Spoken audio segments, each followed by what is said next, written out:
Yo, balik lagi di Bosok Podcast bareng saya, Mas Fit. Saya Mas Fu. Dan saya Mas Bor. Nah, di Bosok Podcast episode kali ini kita akan membahas tentang banyaknya postingan-postingan di media sosial yang memakai tagar Black Lives Matter. Setelah diusut, ternyata ini banyak tagar ini muncul, hashtag ini muncul gara-gara kasus terbunuhnya George Floyd, yaitu warga kulit hitam di Minnesota, Amerika. Kita sudah berusaha mencari faktanya nih, siapa George Floyd tuh. Mas Bor Jadi menjelaskan data dulu di nih. sini, jadi data di sini sudah data yang akurat ya. Kita ambil dari website ya. Tapi Ya, tetap kita Oh, juga tetap berbicara sesuai opini kita. hmm. ya. Ya mungkin sebelum kita memasuki kasusnya, mari kita kenali dulu siapa ya orang-orang yang terlibat. Hmm. Jadi ini aku ambil profil masing-masing anggota orang yang terlibat dari Wikipedia. Hmm. Meskipun bisa dibilang Wikipedia itu bukan merupakan sumber yang Valid pasti ya. valid yang kita harus langsung percaya. Soalnya Wikipedia itu merupakan website yang bisa ditulis oleh siapapun. Benar. Namun karena keterbatasan informasi, karena cuma informasi dari Wikipedia saja yang kita bisa ambil.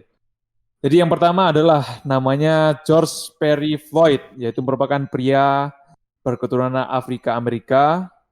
Kemudian dia di kejadian ini berusia 46 tahun, jadi bisa dibilang tanggal lahirnya sekitar tahun 1974 di kota Fayetteville, Carolina Utara.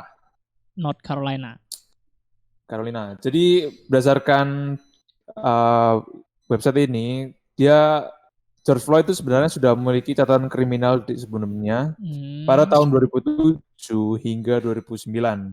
Sehingga dia dijatuhkan hukuman penjara 5 tahun Oh, sempat di penjara. karena perampokan bersenjata. Oh, sempat di penjara juga berarti ya. Iya, jadi 2009 dia masuk penjara selama 5 tahun hingga 2014 di tahun pandemik COVID-19 ini masuki wilayahnya, itu pengaruh juga terhadap pekerjaannya sehingga dia kehilangan pekerjaannya.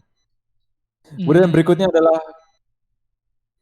polisi, yaitu Derek Michael Chauvin, yang pada kasus ini usianya mencapai 44 tahun jika dilihat dari kejadian ini, bisa dibilang tanggal lahirnya sekitar tahun 1976.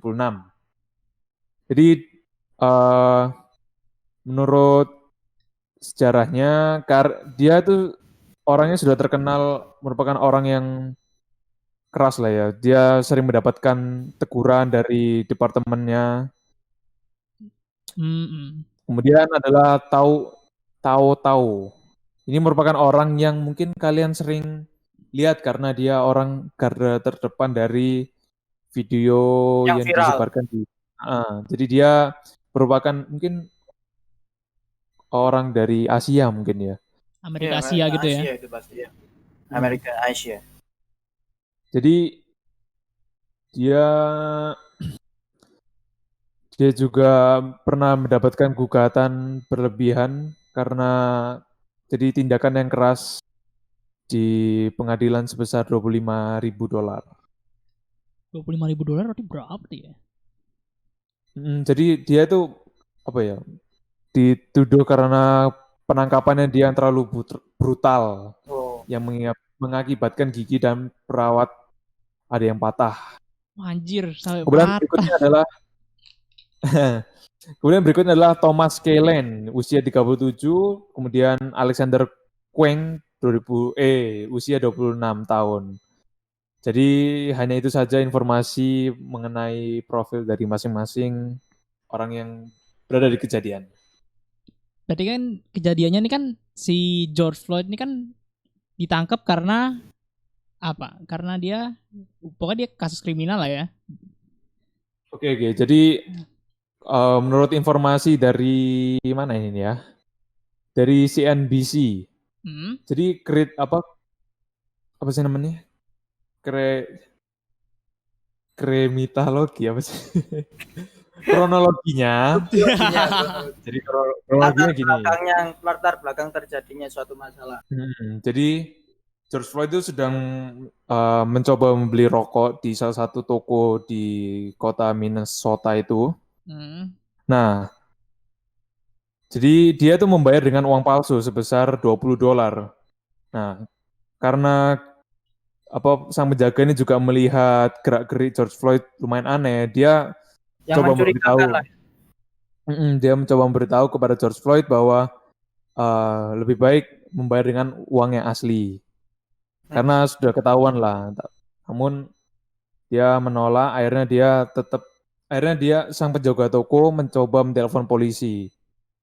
Nah, setelah kejadian George Floyd ini terjadi. Yang kejadian itu teman-teman, yang lehernya diinjak pakai dengkul itu ya. Itu viral sih, ya kan? Itu kan awal kejadian itu, dan George Floyd pada saat kejadian itu dia juga udah minta tolong ke polisi bahwa dia tuh gak bisa bernapas itu kan gitu kan. Akhirnya dia nggak sadar terus dibawa ke rumah sakit. Nah, setelah kejadian itu tuh banyak demonstrasi besar-besaran di hampir seluruh negara bagian di Amerika Serikat tuh. Itu tuh udah sampai ke penjarahan benar-benar terkenal, terus udah parah lah kerusuhannya, ibaratnya hampir menyebar ke seluruh dunia nggak sih kerusuhannya tuh ya?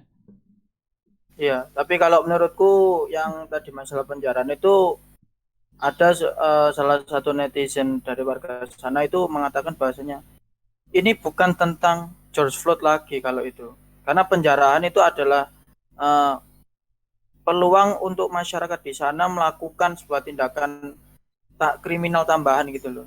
Jadi itu bukan termasuk sebagai cara bagaimana kita mendukung rasisme, itu berarti lebih parah lagi lah kayak gitu.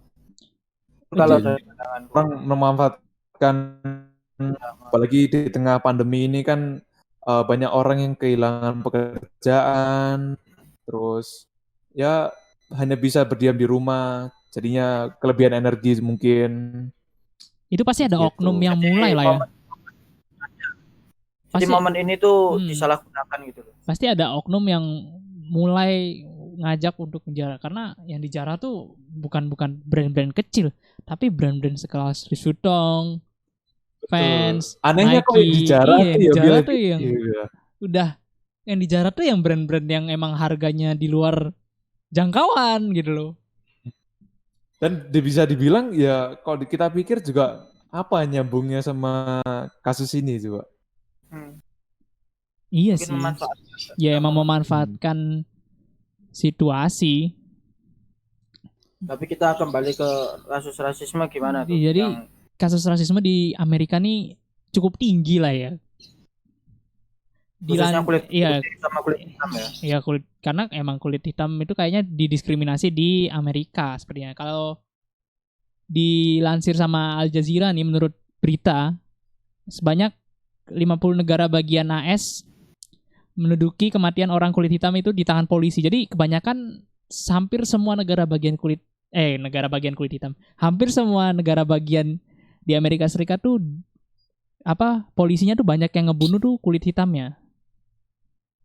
Karena mungkin gini sih, mungkin ya ini menurutku, karena apakah orang di sana sudah memulai pikirannya tuh udah kayak nggak jelas gitu loh, dalam artian orang kulit hitam itu berarti kriminal, mungkin bisa kayak gitu sih. Iya, mereka terlalu menyamaratakan semua kayak stereotype apa sih? Ya, stereotype.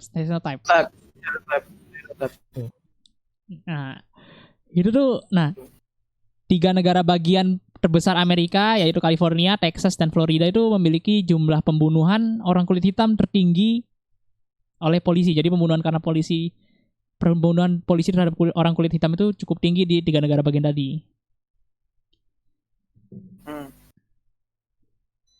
Kenapa? Pertanyaanku sih cuma satu sih. Kenapa orang kulit selain alasannya stereotip tadi ya, mengkotak-kotakan, tapi kenapa orang kulit hitam tuh lebih banyak dibunuh? Kayak perlakuannya tidak adil aja polisi, padahal kan mereka juga warga-warga Amerika.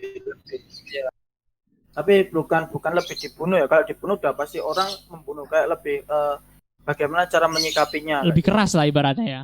Lebih keras ibaratnya. Itu kenapa ya? Selain karena emang kebanyakan tingkat kriminalitas oleh kulit hitam kan katanya ya. Ya, Itu kenapa ya selain itu ya? Apa emang mereka tidak suka atau gimana? Padahal menurutku ya, kalau berdasarkan sejarah warga asli orang Amerika kan suku Indian, dan suku Indian tuh cenderung coklat menuju hitam kan kulitnya, bukan kulit putih malah. kalau menurutku ya masalah yang isu rasisme khususnya di negara barat sana tentang kulit putih dan kulit hitam itu menurutku politik juga bisa menjadi acuan, karena kayak kayak siapa aku lupa aku, yang Afrika itu loh, itu kan juga dia itu kan Nelson Mandela. Nelson Mandela memperdekakan apa namanya orang berkulit hitam, apa namanya, merdekanya itu cara apa namanya, Bahasanya aduh lupa lupa aku, aku. Merdeka. Ya Gitu. pokoknya itulah. pokoknya ada lah sistemnya di tadi.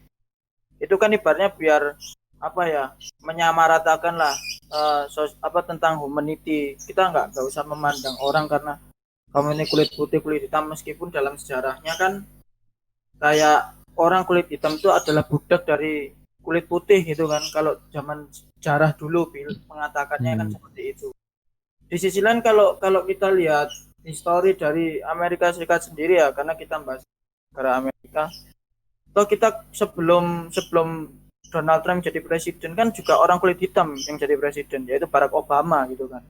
Nah, seharusnya polemik ini tuh nggak usah muncul kembali lah ibaratnya. Itu kalau dari cara pandangku seperti itulah untuk menyikapi kasus rasisme yang masih ada tentang kulit putih dan kulit hitam hingga saat ini. Tapi ya anehnya, kenapa kasus George Floyd ini dihubungkan dengan isu rasisme ya? Padahal kan kok bisa dilihat kan, ya memang George Floyd ini ditangkap oleh polisi kan karena dia, maksudnya perilakunya sendiri, kesalahannya dia sendiri kan. Kenapa orang-orang bisa mengkaitkannya dengan isu rasisme ya? Dan mungkin kan gini kan, sebenarnya kalau polisi kan pasti cara menindaknya kan sesuai operasional. Nah, mungkin salah bagaimana cara menyikapinya dengan orang kulit hitam dengan kekerasan atau lebih ekstra. Nah, mungkin dengan kulit putih nggak kayak separah gitulah ibaratnya. Iya sih, jadi kan gini loh, orang Afrika Amerika, orang kulit hitam yang berada di Amerika itu menghadapi resiko lebih tinggi untuk pembunuhan nih. Aku ambil dari republika.co.id ya. Jadi mereka tuh menghadapi resiko lebih tinggi untuk dibunuh sama pihak kepolisian daripada orang kulit putih yang ada di Amerika. Contohnya kayak di negara bagian Utah, itu orang Afrika Amerika hanya terdiri dari 1,06% populasi, dan mereka itu nyumbang hampir 10% yang terbunuh oleh polisi. Sementara di kotanya George Floyd ini di Minnesota, orang kulit hitam hampir 4 kali lebih terbunuh oleh polisi. Dan korbannya ini mencapai 20% dari mereka yang terbunuh. Jadi dari total yang terbunuh, itu tuh 20% orang kulit hitam. Gimana tuh? Dia ibaratnya ya kayak ini dikaitkan sama isu rasisme karena memang dari persentasenya aja yang terbunuh banyakkan orang kulit hitam, satu. Dan cara penanganannya itu tadi ibaratnya lebih keras lah ya daripada kalau dibandingkan sama orang kulit putih itu tadi. Makanya gara-gara kasus ini kan langsung marak semua demonstran. Kesimpulan mudahnya itu gini, misal orang kulit putih sama orang kulit hitam ini sedang melakukan tindak kriminal, sama-sama maling lah, tapi beda kasus. Nah, polisi mungkin melakukan cara tindakan representatif yang kepada dua maling ini sama SOP-nya dalam kepolisian sama, cuma caranya yang berbeda. Padahal sama-sama kriminal, sama-sama maling kayak gitu. Cuma yang orang kulit hitam mungkin caranya lebih kejam kayak gitu sih. Cara menyimpulkan secara sederhananya seperti itu menurutku. Ya, kesimpulan dari datanya juga bisa dilihat juga ya. Kalau memang banyak dari orang-orang kulit hitam yang mendapati kasus lebih besar daripada yang putih ya. Iya.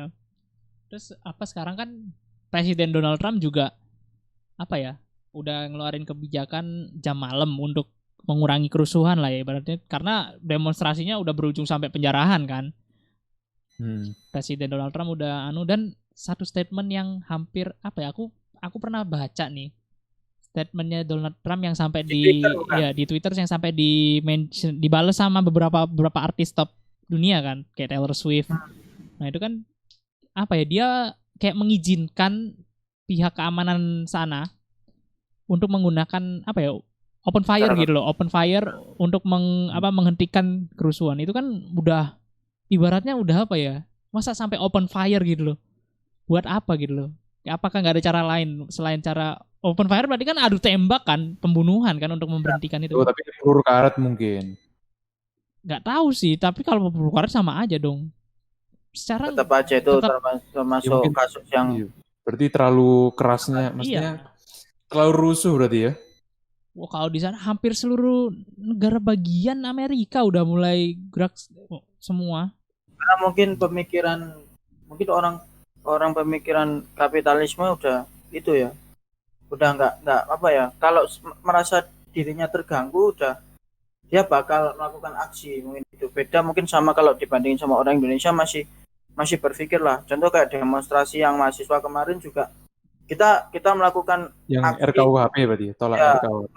Melakukan aksi tapi kita juga masih main aman. Nah, sedangkan kalau orang di sana kan udah mungkin menurutku udah mungkin nggak bisa mikir karena ibaratnya udah terbawa suasana juga, ya udah makin membara itu kan. Tapi Indonesia juga pernah mengalami penjarahan gitu dulu kan. Nah, waktu apa reformasi. Reformasi kan? Pak Harto itu ya. Itu juga penjarahan di mana-mana kan itu. Sama kayak itu sebenarnya insidennya sama kan sampai aku lihat di sebuah video ini polisi sedang apa kayak melakukan ya kayak aksi yang apa ya merasa dirinya berhasil karena telah menumpaskan demonstran itu dari video dulu ya. Jadi datanya emang ada lah ibaratnya ya zaman reformasi lah. Semoga untuk berikutnya tidak ada kejadian serupa lagi di Indonesia. Iya sih kita. Tapi yang menurutku yang paling sedihnya ya di antara kerusuhan yang terjadi di Amerika sekarang ini kan yang orang-orang pada demo, kenapa orang tidak terlihat ada physical distancing sama sekali gitu ya? Maksudku kita ini kan sudah harusnya berjaga jarak, terus apa namanya ya saling membatasi jarak antar satu individu dengan individu lainnya. Kenapa seolah-olah normal gitu loh di Amerika. Tapi di sisi lain Amerika menjadi yang paling tertinggi ya kalau nggak salah. Iya, tapi Amerika sendiri kan udah memutusin hubungan sama WHO. Mereka tidak berafiliasi lagi sama WHO kan? Karena katanya kebijakan WHO tuh apa ya ibaratnya? Kurang masih amburadul lah. Iya, masih amburadul dan lebih pro ke China, negara Tiongkok.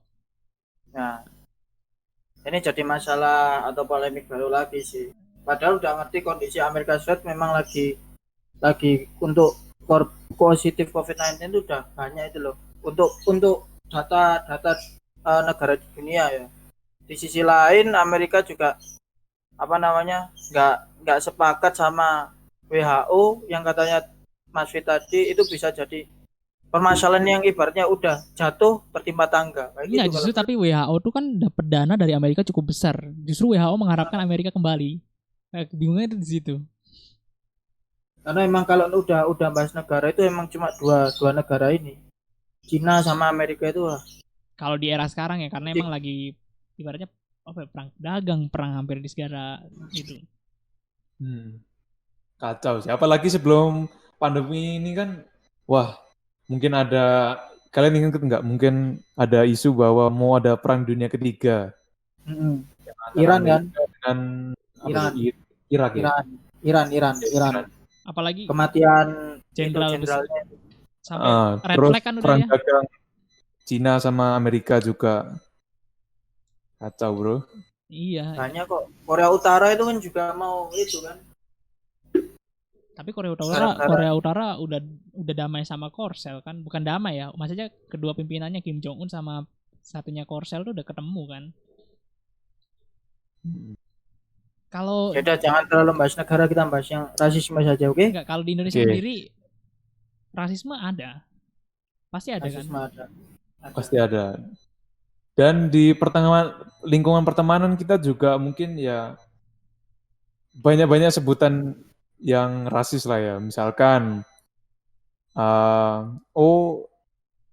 apa ya, aku susah lah nyebutinnya. Gak usah lah. Nggak usah lah. Ya kita saling pahami lah ya. Pasti di lingkungan pertemanan kita mungkin ada yang sebut namanya itu bisa jadi nama asal daerahnya, bukan nama orangnya. Kalau untuk, kita udah mulai masuk, kita habis bahas rasisme secara internasional Amerika Serikat, kita nggak enak kalau nggak bahas rasisme juga di Indonesia. Nah, jadi ini masih sama tentang manusia, masih tentang orang kulit hitam juga. Nah, kalau di Indonesia yang masih menjadi masalah adalah rasisme kepada sama teman-teman Papua. Kalau kalian masih ingat insiden yang tahun berapa ya, yang di Surabaya, yang terjadi tahun lalu kan ya, yang ada pembakaran bendera atau apa, yang kerusuhan itu buat mahasiswa Papua di Surabaya itu kan juga sama aparat itu. Ya. Ada yang tahu nggak latar belakangnya kira-kira? Oh, belum baca lebih dalam. Belum tahu sih. Saya ingat juga apa ya, intinya mungkin kayak ada miskom itu loh kalau menurutku. Kalau menurutku sih itu antara orang Papua yang ada di Surabaya sama siapa berarti? Sama aparatnya kayak gitu. Oh, oke. Intinya gitu. Nah, kembali ke masalah rasisme yang tadi, barusan kan CNN yang video tentang rasisme di Papua itu barusan melakukan wawancara CNBC ya. Itu kan dia kan interview 4 orang ya, nggak salah, siswa Papua yang lagi menempuh pendidikan atau hidup di Jawa. Dia mengatakan dari 4 ya memang masih ada sih kayak rasisme untuk orang-orang seperti kami orang Papua, mungkin dari gimana cara gaya hidupnya atau lain-lain. Terus ada yang sampai bilang orang Papua itu aromanya nggak enak. Itu yang paling parahnya kan gitu, body shaming lah ibaratnya. Nah, kalau menurut kalian sendiri mengomentari lah untuk kasus rasisme orang-orang berkulit hitam, khususnya orang Papua yang berdomisil atau menempuh pendidikan di Pulau Jawa, gimana tuh? Kalau menurutku sih ya sebenarnya nggak perlu rasis itu. Kita sama-sama satu Indonesia loh. Kita satu negara. Walaupun namanya juga satu negara, kita nih negara kepulauan sampai dari ujung barat sampai ujung timur kan. Itu tuh pasti terdiri dari berbagai macam ras, budaya. Itu kan ya harus dihormati lah. Pasti punya kelebihan masing-masing dan punya kekurangan masing-masing sih menurutku. Jadi nggak perlu ada rasisme karena saling menghormati aja lah. Orang kita sama-sama Indonesia. Tapi terkadang menurutku itu seru loh, malah misalnya kita kenal orang dari latar belakang budaya, kebiasaannya yang beda-beda. Iya, malah. Misalkan ini di kampus kita kan juga ada tuh teman-teman yang berasal dari luar Pulau Jawa, kan pasti ya unik-unik sih setiap cerita-ceritanya masing-masing. Lebih ke kemudian sharing juga, pola pikirnya mungkin ya agak beda. Maksudnya perilaku kita terhadap mereka pun juga mungkin sedikit berbeda dengan perilaku yang kita lakukan kepada orang yang sesama dengan kita. Maksudnya mungkin cara mereka menangkap apa yang kita pikirkan mungkin agak beda. Tapi itu memang serunya di situ sih. Dari situ kita juga bisa belajar sih ya, belajar tentang misal teman kita dari daerah mana, kita belajar dari logat bahasanya, kita pengen tahu budayanya dia gimana, dia orang kayak mungkin orang sana itu suka makan apa, bahkan sampai seperti itu ya. Kita cari aja kita biar bisa intens gitu loh. Tapi anehnya ya, menurutku kenapa misalkan kita kenalan dengan orang yang berbeda latar belakang sama kita, mesti kita tanya bahasa mereka, terutama bahasa yang kasar-kasar. Kenapa itu lebih menarik kita bahas ya? Kenapa? Karena itu Karena mungkin yang mudahnya dan ibaratnya kan itu bisa dijadiin imbuhan kan, bisa dijadiin imbuhan. Karena mungkin anak muda juga sih, karena anak muda itu kalau nggak bahasa kurang ajar ya mungkin nggak enak gitu loh. Kan kita Gitu. pengen tahu bahasa kasar di daerah lain tuh gimana. Orang kalau ngomong kasar di daerah lain tuh gimana. Pengen tahu itu yang paling utama. Dan enaknya kalau misalkan kita tahu ya, jadi kita ngomong, orang lain tuh nggak ada yang tahu, nggak ada yang tersinggung jadinya. Ternyata nggak itu ya. Nggak Jadi peduli. aku kalau di keluarga aku juga kalau ngomong kasar ibaratnya kata Surabayaan lah. Nggak ada yang tahu keluarga aku sih. Oh gitu. Iya, Wah, jadi aku ngomong berarti sama adekku ya saya- santuy aja. Kita Mas Fit ini, Mas Fu, kita bebas ya ngomong apa aja di rumahnya Mas Fit ini. Iya, Mas Fit kita ngomong nggak apa-apa. Ya nggak apa-apa. Apa itu? Bebas. Apa Itu aku biasa. Aku di mobil kalau lagi sama keluarga sebenarnya ngomong gitu sama adekku. Ya keluargaku aku ngomong apa? Ibaratnya bahasa Surabaya tadi kan aku biasa aja sih di mobil aku sering ngomong gitu sama adekku. Walaupun cuman yang ngerti cuman aku berdua doang ya sama adekku. Oh. Berarti kita bebas lah ya kalau ke rumahnya Mas Fit ini ya. Ya karena nggak ngerti. Iya. Besok kalau saya ke rumahnya Mas Fit, saya akan melontarkan 1000 bahasa Pak itu ya, yang hujatan itu. Ya nggak apa-apa. Mungkin diusir sama adiknya mungkin ya. Nggak diusir sama adiknya, sama tetangganya. Iya. Oke, kembali ke podcast yang kita bahas tentang rasisme tadi. Nah, jadi di sini aku bakal sharing juga karena aku kan punya temen SMA itu kan dari Papua gitu ya, dari Papua. Nah, itu emang ketika dia masuk itu anaknya emang cenderung pendiam, polos lah ibaratnya. Nah, kadang ngawurnya waktu pertama kali ospek itu dulu itu kayak apa ya? Ya kayak diajari kayak tadi bahasa kasarnya di Surabaya gitu. Nah, kan orang nggak tahu ya, terus karena dia nggak tahu, terus dia ngomong dikasih tahu terus kan berarti ditosik. Lama-lama jadi alam bawah sadar gitu. Jadi kebiasaan. Nah, takutnya itu kalau dia nggak bisa kontrol, ketemu sama orang, dia ngomong kayak gitulah, nanti kan bisa jadi masalah gitu loh di sosialnya dia gitu loh. Kadang orang bukan aku ngomong orang Jawa, kadang kita itu kurang ajarnya kayak gitu. Ada anak nggak tahu apa diajarin gitu. Saking polosnya orang ya, kita susupi semua itu. Makanya ada juga yang sama yang kayak di video CNBC ya kalau nggak tahu, lupa aku. Itu yang bahas masalah mungkin yang aroma orang Papua itu nggak enak banget. Sebenarnya gini sih kalau dari pikiranku, orang kan dari berbagai macam daerah kan memang hidupnya kan beda-beda ya, cara hidupnya kan beda-beda. Nah pasti bau itu bukan dijadikan kayak sesuatu yang nggak enak gitu loh, tapi aroma orang itu dijadikan sebagai ciri khas. Betul. Nah kayak gitu nggak langsung kita menstereotip bahasanya, wah orang ini baunya ini pasti orang ini. Nah dari situ kan kalimat itu kan mengacu bahwasanya itu kan hal yang negatif kan, perspektif yang negatif gitu loh maksudnya. Tapi menurutku itu sebenarnya bau badan itu sebenarnya tergantung dari apa yang mereka makan sih. Jadi misalkan nih orang-orang Indonesia mungkin keringatnya itu bakal cenderung bau seperti bau rempah-rempah.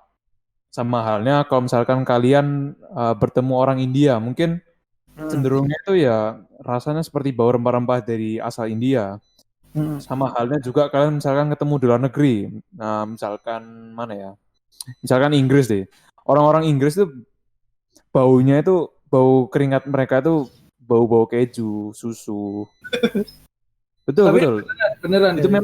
memang tergantung apa dari mereka makan. Nah, kalau misalkan orang Papua itu bau badannya bau ya berarti mungkin kebiasaan mereka makan itu bumbunya sangat rempah-rempahnya sangat kuat gitu berarti. Jadi maksudnya lebih kayak konsumsi mereka. Kan namanya ini loh, keringat itu kan dari lemak ya. Kalau nggak salah ya, keringat dari lemak ya. Lemak itu kan berasal dari makanan apa yang kita makan kayak. Jadi ibaratnya ya, kalau mau orang kalian menilai, wah orang ini bau gini-gini itu udah bukan nggak saatnya lagi sih kalau menurutku ya. Karena emang malah dengan perbedaan kita itu malah bisa lagi serasi. Nggak usah kita mengkotak-kotakan orang ini yang ini, orang ini yang Ya meskipun memang kalau misalkan memang bau banget ya kita tahu diri lah. Ya kita misalkan tahu kita badan bau, maksudnya kita misalkan habis muteri lapangan itu, misalkan Gelora Bung Karno 10 kali, terus kita tiba-tiba langsung main ke rumah temen terus tidur-tiduran gitu, guling-guling kan ya Anda bikin emosi teman-teman Anda gitu. Kalau itu mah ya beda tuh. Itu beda, Bos. Jadi intinya podcast kali ini kita tuh mengajak kalian untuk gak rasis lah, karena terutama kita sendiri ya sesama warga negara Indonesia ya. Karena emang apa ya, adanya perbedaan tuh untuk diterima. Jadi kan saling melengkapi. Ya bahkan menurutku perbedaan ini sebenarnya seru kok, misalkan kok kalian kenal lebih dalam. Iya, ya pasti seru lah karena kita bakal tahu apa ya, budaya masing-masing lah, karena kan Indonesia aja budaya banyak banget, Bos. Kita mempelajari internal yang ada di Indonesia. Apalagi kalau kita bisa kesempatan mencoba makanan dari masing-masing khas daerah ya. Kalau itu ngarepnya Mas Ber itu ya. Iya. Oh, iya.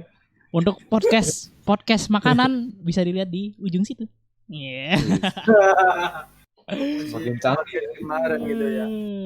Karena emang dari kejadian di Amerika Serikat yang udah terlalu gaduh ini, bisa lah Indonesia itu menjadi apa ya, kita itu bisa jadi evaluasi loh.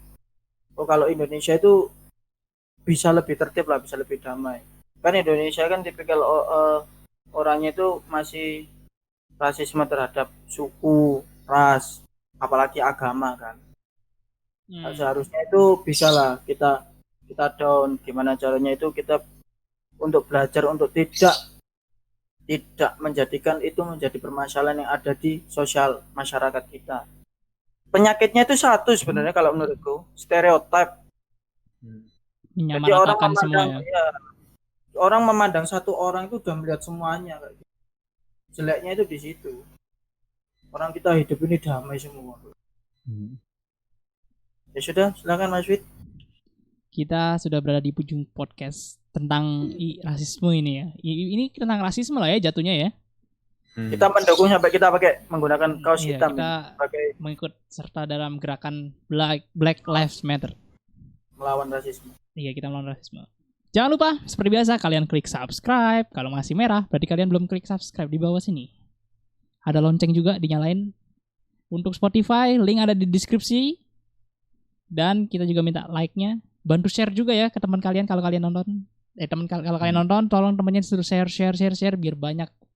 Biar Sobat Galer makin banyak. Biar mencapai seluruh Indonesia. Sobat Galerlicious. Iya. Biar opini kita itu bisa didengar gitu loh. Semua. Dan mungkin buat teman-teman yang punya ide menarik, bisa komen tuh di bawah. Ide yang punya bisnis, bisa kontak kita ajak ngobrol di segmen Ngombis. Oke, dadah!